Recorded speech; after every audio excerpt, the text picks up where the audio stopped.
புண்ணியம் சேர்க்கும் சித்ரா பௌர்ணமி 12/5/2025.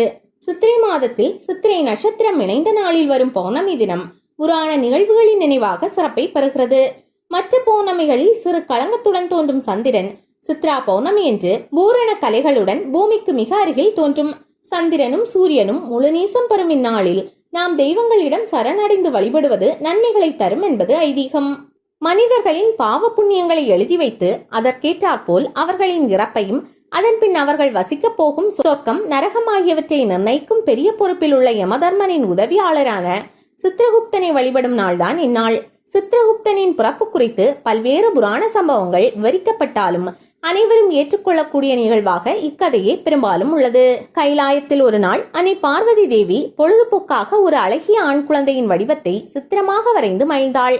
அதே நேரத்தில் எல்லாம் வல்ல ஈசனிடம் விதி முடிந்த மனிதரின் உயிரை பறித்து பூமி மாதாவின் பாரத்தை குறைக்கும் பணியில் உள்ள யமதர்மன் அதிக வேலைப்பளு காரணமாக தான் அவதிப்படுவதாகவும் தனக்கு ஏற்ற சிறந்த உதவியாளரை தரும்படியும் வேண்டினான். அப்போதுதான் ஈசனிடம் தான் வரைந்த ஓவியத்தை காட்டினாள் அன்னை உமாதேவி. அழகில் சிறந்த அந்த ஆண் குழந்தையின் ஓவியம் ஈசனின் மனதை மயக்கியது. அந்நேரம் யமனின் வேண்டுகோள் நினைவில் தோன்ற அவ்வோவியத்தை கையில் எடுத்த இறைவன் தன் மூச்சுக்காற்றை அவ்வோவியத்தில் செலுத்த ஓவியத்தில் இருந்த குழந்தை உயிர் பெற்று வந்தது. சிவசக்தியின் அம்சமாக உருவான அக்குழந்தை சித்திரத்தில் இருந்து உயிர் பெற்றதால் சித்திரகுப்தன் என பெயர் பெற்றது. ஈசனை வேண்டி தவம் இருந்து பல ஞானங்களையும் பெற்று வளர்ந்தது. கல்வி கேள்விகளில் சிறந்தவனான சித்திரகுப்தனை தகுந்த வயதில் யமதர்மனிடம் அனுப்பி மனிதர்களின் பாவ புண்ணிய கணக்குகளை நிறைத்தவராமல் எழுதி யமனுக்கு உதவி செய்யும்படி பணித்தார் சிவபெருமான் என்கிறது புராணம். சித்தென்றால் மனம் என்றும் குப்த என்றால் மறைவு என்றும் பொருள்.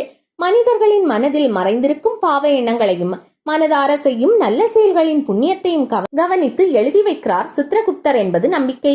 மனிதரின் பாவ புண்ணிய கணக்குகளை எழுதும் பணிக்காக இறைவனால் தோற்றுவிக்கப்பட்ட சித்திரகுப்தன் பிறக்கும் போதே கையில் எழுத்தாணி ஏடுடன் பிறந்ததாக ஐதீகம்.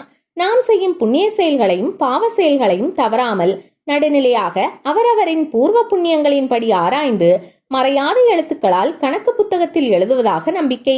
ஆகவேதான் அன்று சித்திரகுப்த பூஜையில் எழுத்தாணி மற்றும் கணக்கு நோட்டு புத்தகங்கள் வைத்து வாழ்வு வளம் பெற வேண்டுகின்றனர். சித்ரா பௌர்ணமி என்று பூஜை அறையை சுத்தம் செய்து சித்திரகுப்தன் படத்தை தெற்கு திசையில் வைத்து பூக்களால் அலங்கரிக்க வேண்டும். பின்னர் சந்தன பொட்டு வைத்து பழங்கள், காய்கறிகள், வேப்பம்பூ பச்சடி, பச்சரிசி வெல்லத்துடன் இனிப்புகள் மற்றும் கலவை சாதங்களை நைவேத்தியமாக படைக்க வேண்டும்.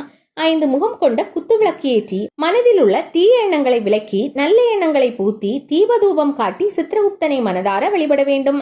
சித்ரா பௌர்ணமி என்று களங்கமில்லாத முழு நிலவின் அழகை கண்டு ரசிக்க கடற்கரை, பூங்கா போன்ற இடங்களில் மக்கள் ஒன்று கூடுவார்கள்.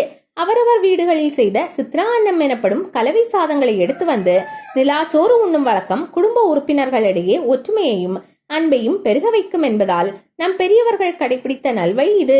சித்ரா பௌர்ணமியின் சிறப்புகளாக பல ஆன்மீக வழிபாடுகளும் பூஜைகளும் ஆலயங்கள் தோறும் நடைபெற்று வருகின்றன. குறிப்பாக மதுரையில் அன்று கள்ளழகர் ஆற்றில் இறங்கி பக்தர்களுக்கு தரிசனம் தருவது ஆண்டுதோறும் நிகழும் சிறப்புமிக்க வைபவமாகிறது.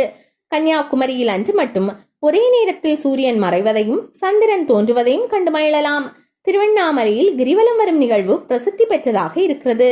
இந்த தினத்தில் சித்திரகுப்தனை வேண்டி வருட பலாபலன்களை அறிந்து கொள்ளும் பஞ்சாங்கம் படிப்பதும் கடல் நீரில் நீராடுவதும் வாழ்வில் சுபிட்சத்தை அருளும்.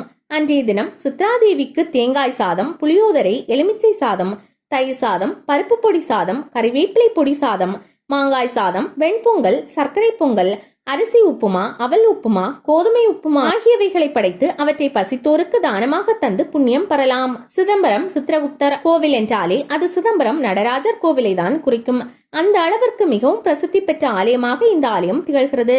காஞ்சிபுரத்தில் சித்திரகுப்தருக்கு தனி கோவில் அமைந்திருப்பது போல சிதம்பரம் நடராஜர் கோவிலிலும் சித்திரகுப்தருக்கு தனி சன்னதி அமைந்திருக்கிறது. நடராஜர் ஆலயத்தில் உள்ள 100 மண்டபத்திற்கு வடக்கே சிவகாமி அம்பிகைக்கு தனி சன்னதி உள்ளது. இதனை சிவகாம கோட்டம் என்று அழைப்பார்கள். இதன் வெளிச்சுற்று பிரகாரத்தில் தென்கிழக்கு திசையில் சித்திரகுப்தருக்கு தனி சன்னதி அமைக்கப்பட்டுள்ளது. மேற்கு நோக்கி அமைந்துள்ள இந்த சன்னதியில் சித்திரகுப்தர் அமர்ந்த நிலையில் கையில் எழுத்தாணியுடன் காட்சியளிக்கிறார். இவருக்கு அருகில் சனீஸ்வர பகவான் வீற்றிருந்து அருள்பாலிக்கிறார். ஆண்டுதோறும் சித்திரை மாதத்தில் வரும் பௌர்ணமி அன்று இங்குள்ள சித்திரகுப்தருக்கு சிறப்பு வழிபாடுகள் நடைபெறுவது வழக்கம். அன்றைய தினம் சித்திரகுப்தர் அவதரித்த தினமாகவும் கருதப்படுகிறது. சித்ரா பௌர்ணமியில் சித்திரகுப்தரை வழிபட்டால் ஆயுள் விருத்தியும் செல்வ விருத்தியும் உண்டாகும். யமதர்மனின் கணக்கராக இருந்து உலக உயிர்களின் பாவ புண்ணிய கணக்குகளை எழுதுபவர் சித்திரகுப்தர். எனவே அவர் அவதரித்த நாளில் அவரை வழிபடுவதால் நம்முடைய பாவங்கள் குறையும் என்பது நம்பிக்கை. சித்ரா பௌர்ணமி அன்று சித்திரகுப்தருக்கு விழா எடுப்பது சிறப்புக்குரியது. சிதம்பரம் நடராஜர் கோயிலில் உள்ள சித்திரகுப்த சன்னதியில் சித்ரா பௌர்ணமி அன்று சிறப்பு அபிஷேக ஆராதனைகள் நடைபெறும். அன்று கோவிலில் ஏராளமான பக்தர்கள் சித்திரகுப்தர் சன்னதியில் நெய் விளக்கு ஏற்றி அர்ச்சனை செய்து வழிபடுவது வழக்கம்.